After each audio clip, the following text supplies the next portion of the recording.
দেশের ভয়ঙ্কর অপরাধীদের আশ্রয়স্থল সাভারের আশুলিয়া। তবে এই সাভারের আশুলিয়ায় সন্ত্রাস দমনে আইন শৃঙ্খলা বাহিনীর একের পর এক দুর্দান্ত সাফল্য। বিশেষ করে সাভার, আশুলিয়া ও ধামরাইবাসীর নিরাপত্তা নিশ্চিত করতে রাতের আঁধারেও যিনি ছুটে চলে অপরাধীদের আইনের আওতায় আনতে, তিনি হল ঢাকা জেলা পুলিশের অতিরিক্ত police super Savar circle Mohammad Shahinur Kabir, যিনি সাভার, আশুলিয়া, ধামরাইয়ের মাফিয়া ও সন্ত্রাসীদের জমদূত নামে পরিচিত হয়ে উঠেছে ইতিমধ্যে। দর্শক, বিস্তারিত দেখুন সাভারের আশুলিয়া থেকে আমাদের প্রতিনিধি নাহিদ হাসান হৃদয়ের তথ্যচিত্রে। দেশের সব ভয়ঙ্কর অপরাধীদের আশ্রয়স্থল হলো সাভারের আশুলিয়া। তবে এই সাভারের আশুলিয়ায় সন্ত্রাস দমন আইন শৃঙ্খলা বাহিনীর একের পর এক দুর্দান্ত সাফল্য। যে আশুলিয়া ছিল সন্ত্রাসীদের অভয়ারণ্য, সেখানে এখন পুলিশের পাশাপাশি রয়েছে র্যাব ও সেনাবাহিনী। তবে আইন শৃঙ্খলা বাহিনীর সাহস ও নিষ্ঠ ঐক্যবদ্ধ অভিযানে একের পর এক শীর্ষ সন্ত্রাসী হচ্ছে গ্রেফতার।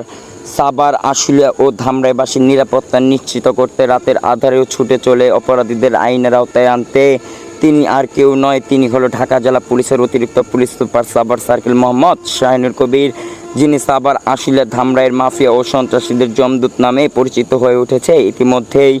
গত 5 আগস্টের পর ঢাকা জেলায় সাভার সার্কেল হিসেবে যোগদান করেন মোহাম্মদ শাহিনুর কবির। সৎ ও নিষ্ঠার সাথে দায়িত্ব পালন করায় সাভার আশুলিয়াবাসীর কাছে হয়ে উঠেছে আস্থার প্রতীক। সাভার, আশুলিয়া ও ধামরাই আইন শৃঙ্খলা রক্ষা, অপরাধ দমন, অপরাধীদের গ্রেপ্তার, মামলা গ্রহণ, বিচারে সহায়তা, সড়ক শৃঙ্খলা ও ভিআইপি নিরাপত্তা প্রটোকল, গোয়েন্দা তথ্য ও সংগ্রহ প্রতিরোধমূলক ব্যবস্থা নেওয়া সহ কৃতিত্বের জন্য সার্বিক বিবেচনায় তাকে ঢাকা জেলার পরপর 2বার শ্রেষ্ঠ সার্কেল অফিসার নির্বাচিত করা হয় এবং তাকে সম্মানিত করা হয়। এ প্রসঙ্গে কথা হলে ঢাকা জেলার অতিরিক্ত police super Savar circle Mohammad Shahinur Kabir বলেন, পুরস্কার পাওয়া বড় কথা নয়, বড় কথা হচ্ছে জনগণকে আমি কী ধরনের সেবা দিতে পেরেছি। সাভার সার্কেলের আইন শৃঙ্খলা পরিস্থিতি স্বাভাবিক রাখতে পুলিশকে সহায়তার জন্য তিনি সবার কাছে আন্তরিক সহযোগিতা কামনা করেছেন।